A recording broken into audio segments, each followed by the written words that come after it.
Sunday Night Production.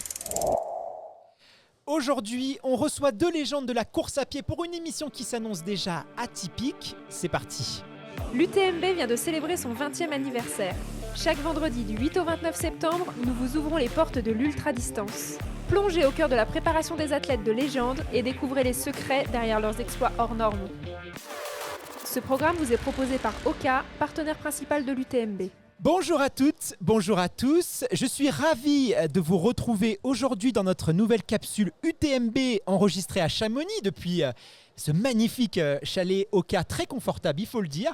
Tout au long du mois de septembre, chaque vendredi, nous plongeons dans l'univers de l'Ultra Trail pour vous faire découvrir les coulisses de cette discipline, les stratégies de préparation ou encore les histoires derrière les athlètes. Et aujourd'hui, j'ai le plaisir de recevoir pas un, mais deux champions. Ils peuvent sembler différents au premier abord, mais vous allez voir que beaucoup de points communs les unissent.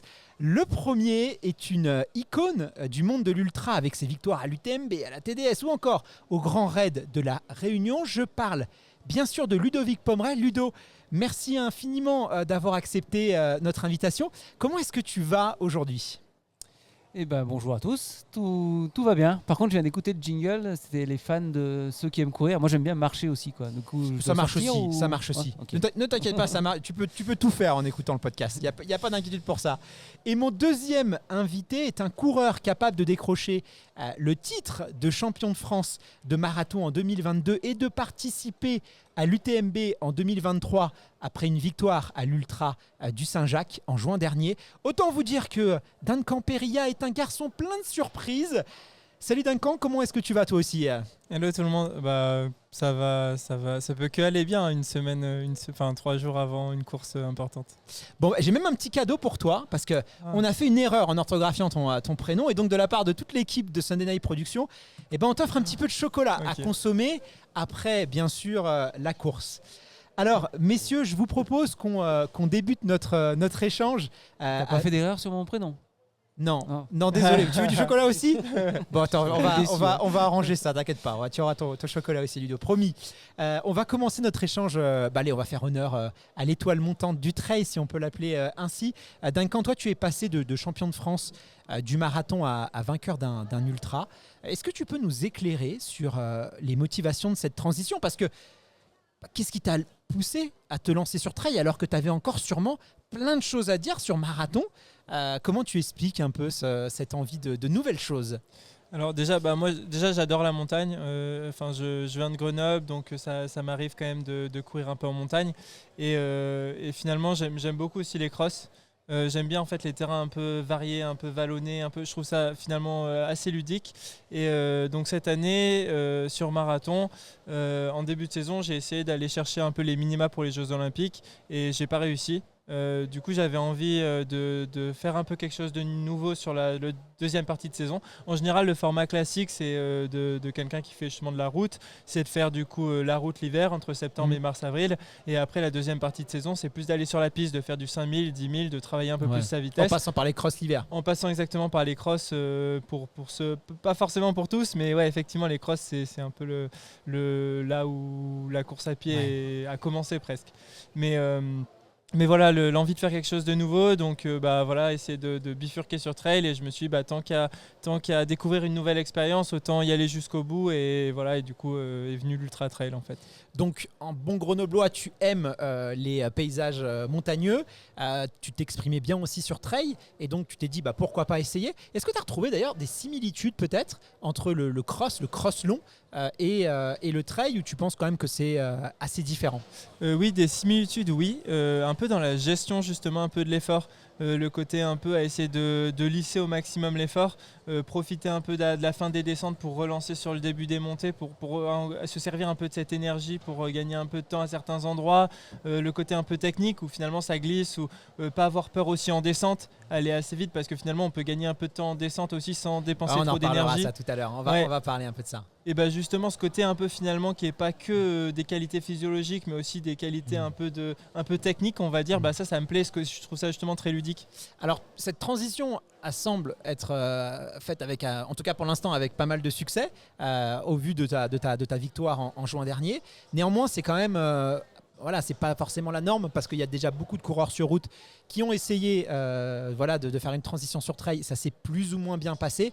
Tu fais plutôt partie de l'exception de la norme parce que voilà, ça semble être assez fluide pour toi. Est-ce que tu as opéré des changements justement dans cette préparation? Qu'est-ce que tu as dû ajuster en termes de prépa marathon et prépa ultra?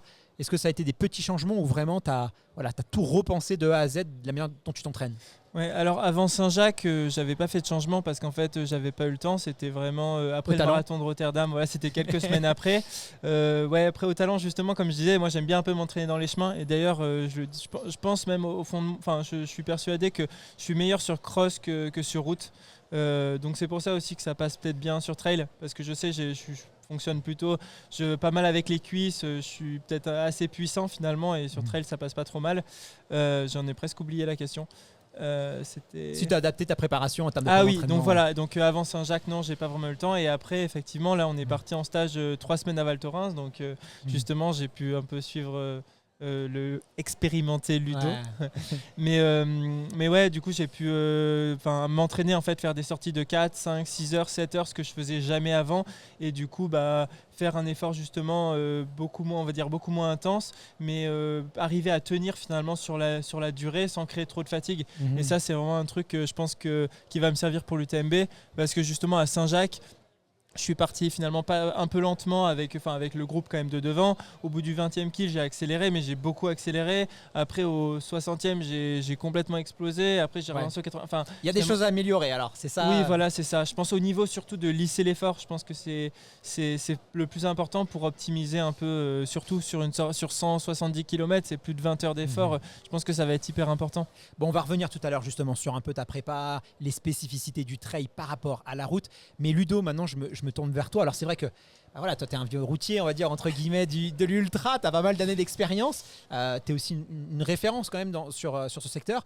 Pourtant on le sait, l'ultra c'est une discipline qui sollicite énormément le corps mais aussi l'esprit et malheureusement durer à haut niveau dans ce sport c'est pas forcément garanti pour tout le monde, tant il faut s'impliquer émotionnellement, physiquement dans cette discipline là.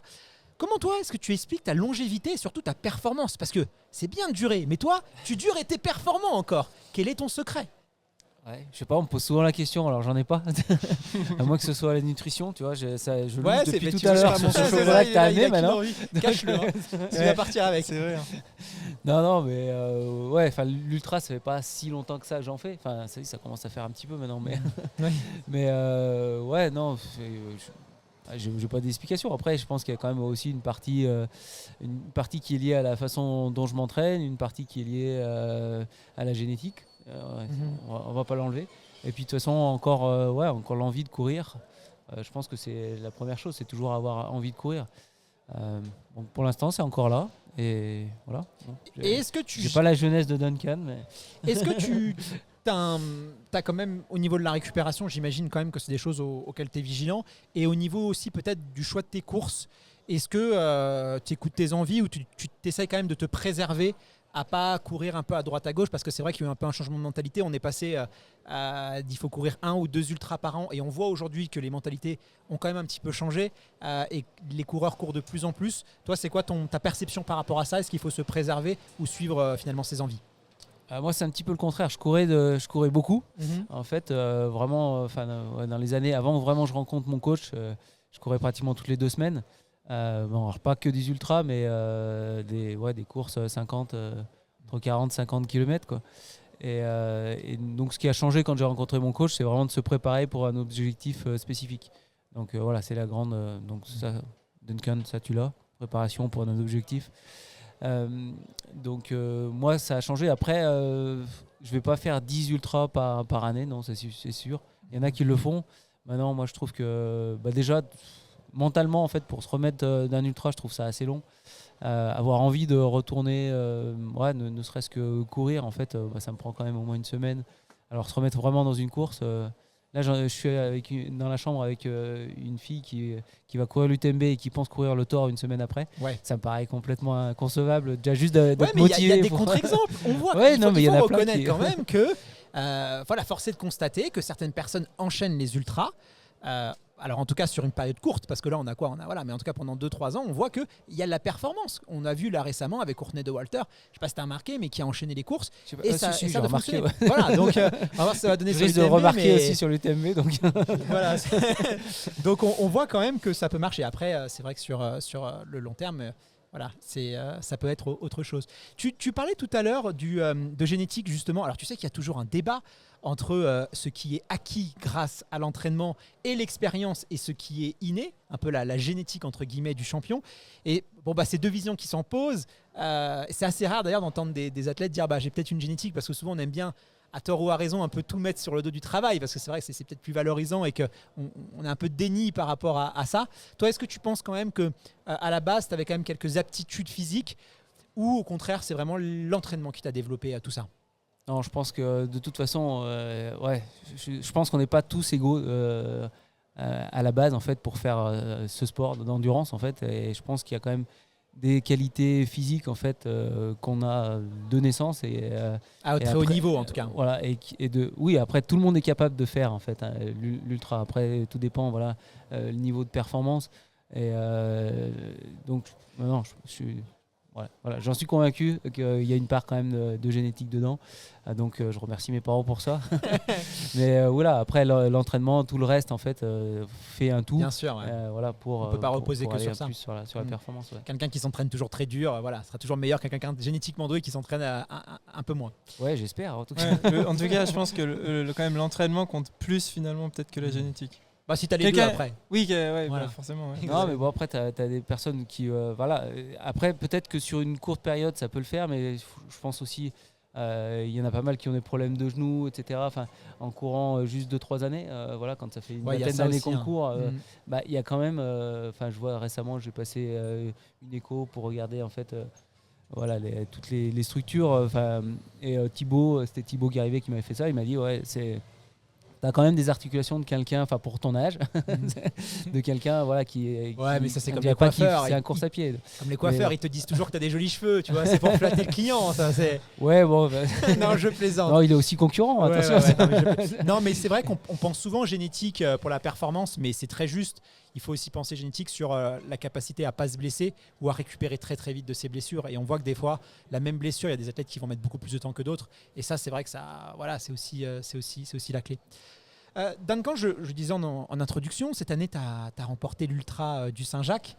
Maintenant, tu t'attaques à un monument de l'Ultra Trail, c'est l'UTMB. C'est l'UTMB, Duncan. Tu sais. Voilà, c'est quand même c'est la mecque de l'Ultra. Comment tu abordes justement cette échéance? Est-ce que tu as des attentes, des objectifs particuliers pour cette épreuve? Ouais, j'ai presque envie de dire que c'est le problème.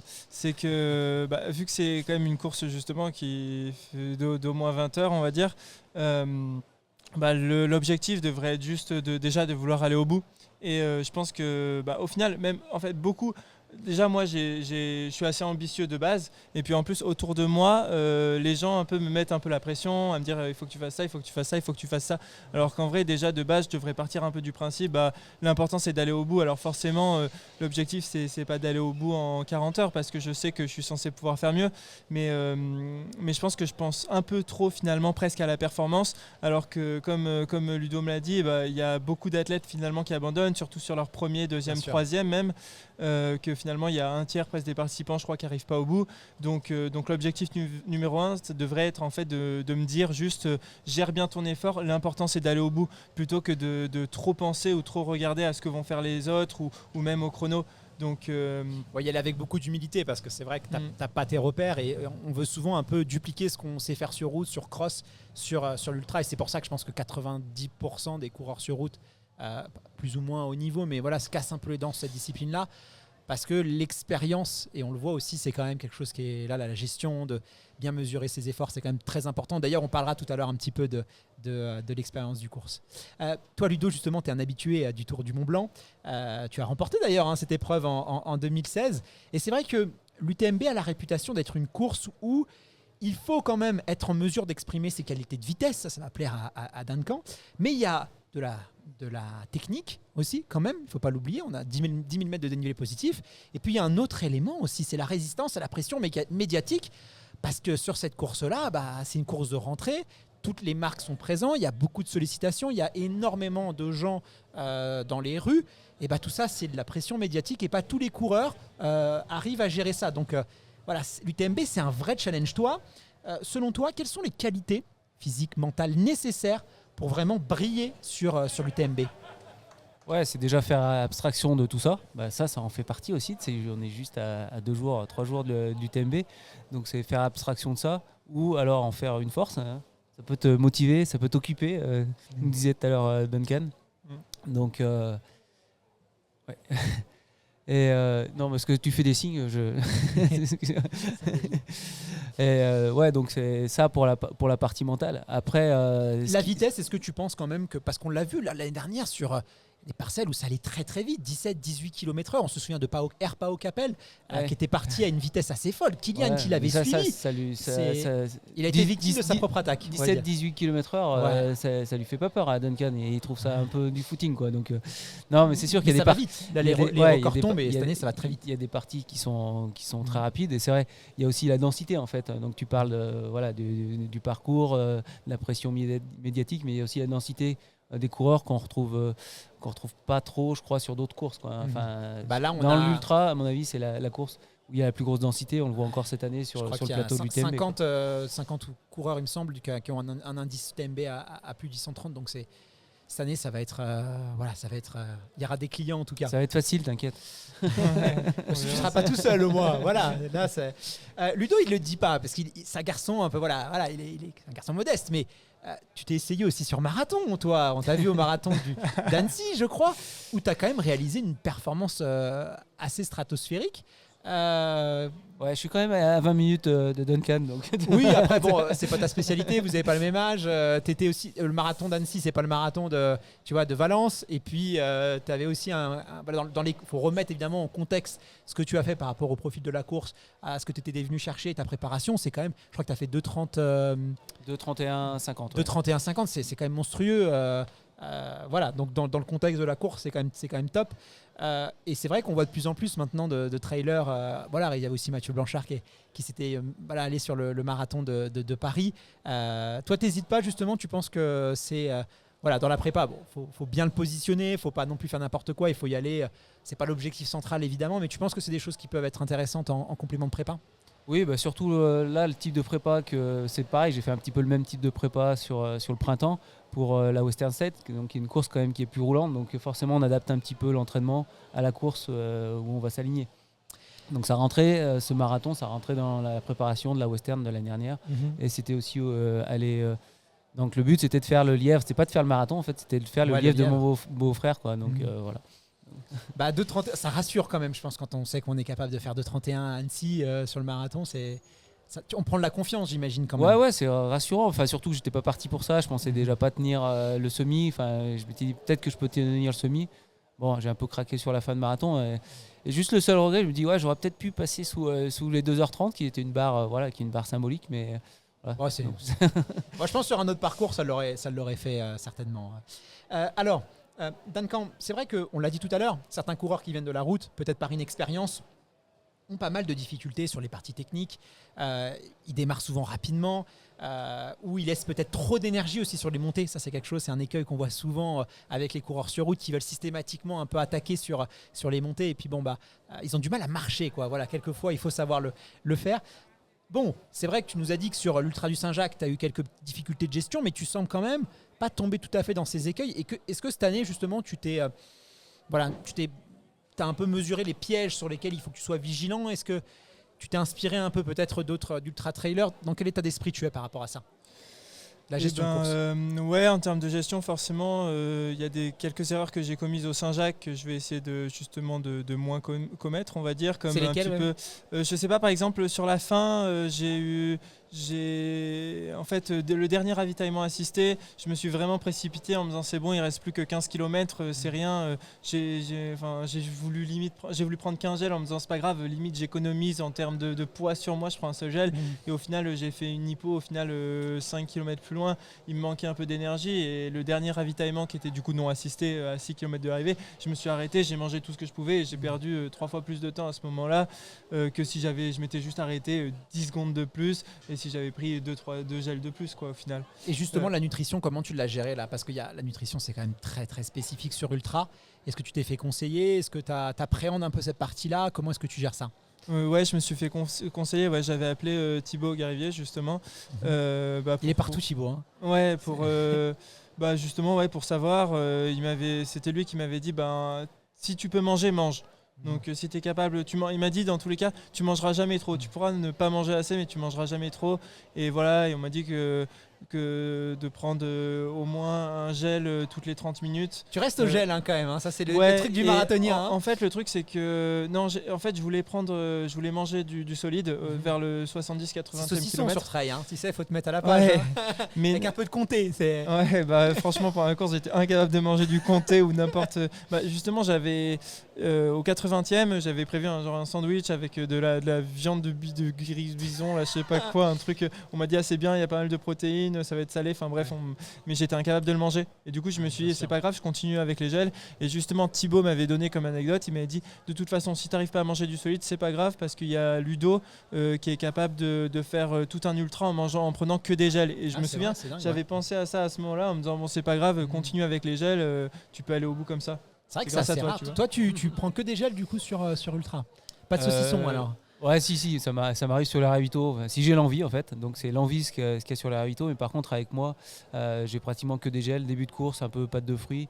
Voilà. Mais après, moi, de toute façon, même si c'est un rythme qui est plus lent, j'arrive pas à manger une barre sur un ultra. Enfin, j'arrive pas à la mâcher, à l'avaler. Donc, non, le gel, ça passe bien. Ouais. Ouais, c'est d'où l'importance de bien se connaître. Il y avait autre chose en dehors de la nutrition Ouais, justement, la gestion d'effort, encore un peu moins m'emballer. Après, je pense que là, ce sera un peu différent aussi parce que forcément, en fait, le truc, c'est qu'aussi, on vante un peu mon ultra. Le truc, c'est que le niveau qu'il y avait sur Saint-Jacques, j'ai conscience que c'est pas du tout le même qu'il va y avoir là vendredi. Donc je pense qu'au début aussi j'étais un peu frustré parce que je pense que l'allure dans tous les cas était un petit peu lente par rapport à celle que j'étais capable de tenir même sur 13 heures. Et du coup après quand j'ai voulu partir, au lieu de juste partir un petit peu plus vite, j'ai vraiment beaucoup relancé. Là dans tous les cas je sais que je partirai pas devant parce que apparemment ça part déjà très vite. Donc peut-être que vu que le début est assez plat, je me retrouverai peut-être bien placé parce que moi justement j'ai un peu comme objectif dans l'idée disons justement de faire le yo-yo, mais dans le sens où j'irai probablement plus vite qu'une bonne partie des gens sur les parties assez plates et peut-être un petit peu plus lentement justement sur les grosses montées, les grosses descentes. Mais voilà, je vais quand même partir un petit peu plus vite et l'idée, ça va être de justement pas mettre des à-coups, pas trop relancer, essayer de gérer au maximum mon effort, que ce soit montée, plat et descente. Oui, parce que c'est vrai que la capacité à relancer, on l'a vu l'année dernière avec la course de Kylian où on le sentait vraiment un peu au fond du trou et il a réussi à se remobiliser, la gestion de l'effort. Bon, ça, c'est vrai que c'est des aptitudes très propres des ultra-trailers, parce que peut-être un coureur sur route aura du mal. Parce qu'il y a quelque chose auquel on ne parle pas. C'est vrai que ta réussite, elle est assez impressionnante, tu as réussi à te qualifier. Je sais que tu es respecté aussi pour en avoir parlé par les ultra-trailers qui regardent quand même un peu avec sourire des fois les coureurs sur route. Mais ce qu'il faut être vraiment, ce qu'il faut expliquer, c'est que là, on ne parle pas de très court, on parle d'ultra avec la transition, elle est très très compliquée. Et ce que tu as réussi, c'est plutôt l'exception que la norme, parce que des fois, on entend sur les réseaux, tu sais, les gens... Voilà, ils sont toujours persuadés que les meilleurs marathoniens, s'ils viendraient sur Ultra, par mes connaissances aussi, ils performeraient très facilement. Mais moi, je le constate, je le sais, c'est très, très, très, très différent parce que c'est un vrai enjeu. Et quelque chose auquel on ne parle pas, c'est aussi la gestion mentale. Parce que courir aussi longtemps de temps, rester mobilisé mentalement, c'est très différent que sur un marathon. Le mental que tu as sur le cours sur route, c'est un mental plutôt de résistance à la souffrance. Mais ce n'est pas un mental... C'est un mental d'usure, le trail. C'est quelque chose qui te ronge, sur lesquels, moi j'en ai vu plein, ils jetaient leur sac, ils en avaient marre et ils se sont barrés en râlant parce qu'ils n'en pouvaient plus, ils étaient usés mentalement, ça demande. Et ça, on n'en parle pas, mais le mental, il est très très différent entre la course sur route et l'ultra-trail. Est-ce que tu as constaté aussi cette différence-là ? Ouais, c'est très juste ce que tu dis. Moi, j'ai trouvé justement à Saint-Jacques, moi, j'ai jamais vécu quelque chose, on va dire un passage un peu aussi difficile. Moi, j'ai eu un passage à vide justement de 2 heures. En fait, c'est très long. Je dirais que dans l'ensemble de la course, en fait, il y a beaucoup d'heures pendant lesquelles en fait, c'est très facile. Parce que par contre, tu n'auras jamais sur un 10 000 où tu es quand même dans une intensité ou même au niveau un peu mental, tu es dans un stress qui est plus compliqué. Mais par contre ça peut être difficile justement sur les derniers kilomètres ou peut-être un petit peu plus si tu as mal géré ton effort, mais dans tous les cas, tu sais que tu iras au bout, au pire tu craqueras beaucoup. Là limite en fait tu te demandes limite si tu iras au bout, donc c'est vrai que c'est différent en fait. Mais franchement ouais, moi j'encourage même toute personne un peu qui fait du court à venir essayer des distances un peu plus longues, parce que justement même par rapport à ce que tu disais juste avant, il y a beaucoup de gens qui disent qui comparent en fait leur performance sur route avec celle des ultra-trailers en disant de moins en moins, parce que quand même, oui, mais c'est vrai que ça a été ça il y a quelques années, ouais, c'était courant. parce que je pense qu'il y a quand même beaucoup de coureurs sur route ou sur piste encore plus qui vont venir sur trail et finalement qui vont se casser les dents. On peut pas dire finalement j'ai fait tel temps sur route, ça veut dire que je devrais être aussi faire ça sur trail ou l'inversement. T'en as qui vont tirer leur épingle du jeu. Oui. T'as des athlètes, de toute façon il y a des athlètes qui sont bons partout et on le voit aussi, il y en a qui sont très bons sur marathon, sur cross, sur 10 000, 5 000. Donc il y en a évidemment qui vont, mais ça va être une infime partie, faut être raisonnable, ça sera une infime partie. Donc à suivre. On va parler du dénivelé positif, de la descente dans quelques instants, mais avant, moi j'aimerais m'arrêter quand même sur la gestion de course, parce que là on a quand même quelqu'un qui en a fait sa marque de fabrique. Ludo, tu as en effet tendance toi à partir prudemment et à revenir très fort dans les derniers kilomètres, telle une tortue qui rattrape les lièvres justement. Lui il en a mangé des coureurs sur route, je peux te dire qu'il adore ça. Il les assaisonne comme il faut, tu vois, il les regarde et tout. J'espère qu'il ne me mangera pas trop tu vas vendredi. Voilà, si tu vas là, en tout cas voilà. Non, je vais partir devant, c'est toi qui me mangeras. Tu vois là, il va te préparer un petit assaisonnement, tu vas voir. J'ai hâte de voir ça. Est-ce que c'est une stratégie consciente ou naturelle de ta part? Est-ce que tu as peaufiné ça au fil du temps, cette gestion de course, cette aptitude justement à faire des comebacks fracassants? Comeback fracassant, non, en 2016 c'était pas voulu parce que j'étais malade en début de course, donc voilà, c'est la course qui a voulu ça. Maintenant c'est un peu plus facile à gérer aussi, disons que c'est une facilité aussi mentale d'être plus dans la facilité en début de course et de remonter des coureurs que l'inverse, de se faire passer. C'est toujours un peu moins évident à gérer, quoi. Ça te motive donc, en fait quand tu remontes sur la fin, vraiment que tu arrives à rattraper, tu arrives à te mobiliser justement comme ça. Pour toi c'est motivationnel en fait? Ouais, c'est une motivation, c'est de se fixer, quand il n'y a personne devant en fait, de se fixer un objectif, de se fixer une allure, c'est compliqué en fait, c'est beaucoup plus tu préfères attaquer que défendre? Ouais, je pense que c'est un petit peu plus facile, et puis ouais, c'est un peu plus facile à gérer la course comme ça, quoi. Maintenant, c'est un peu moins de panache. C'est vrai qu'il y a des coureurs, comme là j'ai fait Purser d'Aurélien sur la Hard Rock, où il part en tête dès le premier mètre. Début à la fin, impressionnant. Voilà, c'est dur, je pense, que il faut course à gérer très, mentalement très aussi. En début de course comme ça, ou Pau qui a fait ça sur l'UTMB sur aussi. l'UTMB, c'est une stratégie, il faut pouvoir l'assumer derrière sur 170 km. Il faut être bien en confiance, je pense aussi. Quoi, donc. On va parler maintenant un petit peu du dénivelé positif. C'est vrai que toi, Ludo, t'es voyard, donc tu es un habitué des montagnes. C'est vrai que d'un camp, toi, tu viens de Grenoble. Est-ce que c'est quelque chose que tu as travaillé plus particulièrement? Est-ce que toi, déjà, quand tu étais coureur sur route, c'est vrai que nous, les coureurs sur route, je dis nous, parce que moi j'ai un petit passif aussi sur la route, mais on cherche plutôt le plus plat possible. Est-ce que toi, tu as travaillé spécifiquement un peu cette partie-là de dénivelé positif? Comment tu l'as adapté pour ta transition sur trail?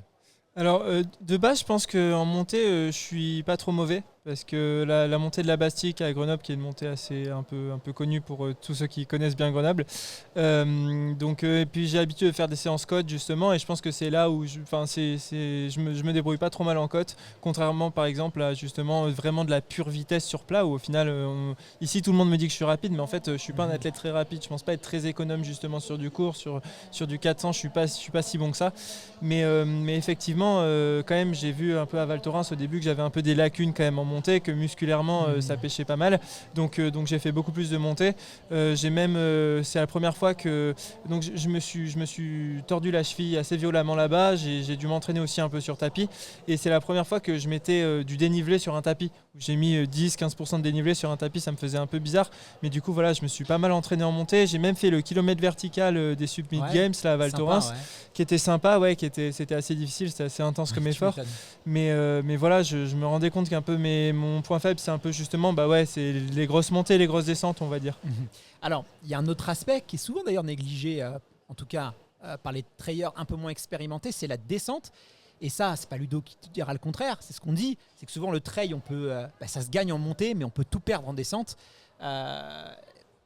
Toi, comment est-ce que tu gères ces parties-là? Parce que c'est vrai que quand on n'est pas habitué, on peut avoir peur de se blesser, de se faire mal. C'est un peu comme je sais pas si vous connaissez un peu le VTT de descente ou le ski de descente. On dit souvent que si on l'a pas fait quand on était gosse, finalement, parce qu'on a cette insouciance, c'est compliqué après de le faire plus tard parce qu'on a toujours peur de se faire mal et d'arriver sur le tard justement à gérer la descente. Quand tu vois les gaillards à la vitesse à laquelle ils descendent, on peut lisser des plumes. Toi, comment tu gères cette partie-là ? Alors moi j'ai pas du tout peur parce que moi déjà moi j'ai fait du ski alpin, j'ai fait du saut à ski. Moi j'ai fait un peu des sports, j'aimais bien un peu le freestyle même en ski. Un peu les foufou. trucs qui font un peu ouais. Donc franchement les descentes en courant ça me fait pas peur du tout et même à vrai dire j'aime bien ça, j'aime bien le côté un peu justement technique. C'est vraiment ce qui m'attire même aussi dans le trail. Je trouve ça très ludique par rapport à ça. Et après, effectivement, vu que j'ai moins fait que certains des grosses descentes rapides, au niveau de l'excentrique, j'ai peut-être un petit peu de retard. Mais quand même, vu que j'ai l'habitude de faire des semaines à 200 km et que sur du plat, finalement, des semaines à 200 km ou quand tu as l'habitude d'aller à 18, 19, 20, 21 km/h, tu fais pas mal d'excentrique quand même. Donc finalement, en descente, tu vois, j'ai fini le trail de Saint-Jacques. Le lendemain, je courais normalement et le lendemain, j'ai recouru. Donc, au final, les descentes, ça me fait pas non plus si peur que ça. Après, c'est plus le fait que moi j'ai un peu tendance à vouloir courir aussi, vu que j'ai l'habitude des chaussures de route, de courir un peu avec des chaussures de route. Et forcément, quand les descentes sont un peu glissantes, je vais glisser un peu plus que les autres. C'est presque aussi là où. Plus sur la proprioception où tu vas essayer de. Ouais, un petit peu, vu que j'aime bien mettre un peu des chaussures lisses et que finalement je sais qu'à ce niveau-là sur le plat des fois je vais gagner un peu de temps. En descente par contre un caillou hop ça glisse et je tombe, je mets des chaussures un peu plus rigides et je peux plus me faire la cheville. Enfin voilà quoi. Ludo, est-ce que tu es d'accord toi avec ça ? Le trail se gagne en montée mais se perd en descente. Est-ce que tu penses que c'est vraiment stratégique ? Et comment toi tu gères justement ces parties-là ? Peut-être quels conseils aussi tu pourrais donner à nos auditeurs qui ont besoin de peaufiner encore leur descente ? Se perd en descente, je ne sais pas s'il peut se perdre en descente. En fait, c'est là où on a le plus de risques déjà de chute, de blessure. Donc oui, de ce côté-là, ça peut être un risque. Maintenant, je pense que le trail, et que ce soit sur le plat, en montée, en descente, c'est mieux d'être plutôt moyen partout que d'avoir une lacune quelque part ou être très fort dans un des domaines. Donc c'est plutôt être polyvalent, être complet quoi. Enfin maintenant, vu le niveau qu'il y a sur trail, il faut être un peu bon partout. C'est un peu comme sur triathlon, tu sais, où avant tu pouvais te permettre sur triathlon d'être un peu moins bon en natation ou un peu moins bon en vélo. Aujourd'hui, clairement, si tu n'es pas un expert dans les trois domaines, tu ne brilles pas. Je pense que sur ultra, aujourd'hui, il faut être rapide, il faut être puissant dans les montées, efficace dans les descentes, parce que le niveau, il est énorme. Toi, est-ce que quand même tu gères ça particulièrement ? Est-ce que tu as des cycles d'entraînement où tu vas vraiment travailler spécifiquement les descentes ? Ou c'est bon, tu as l'expérience et maintenant, c'est plus vraiment un sujet pour toi ?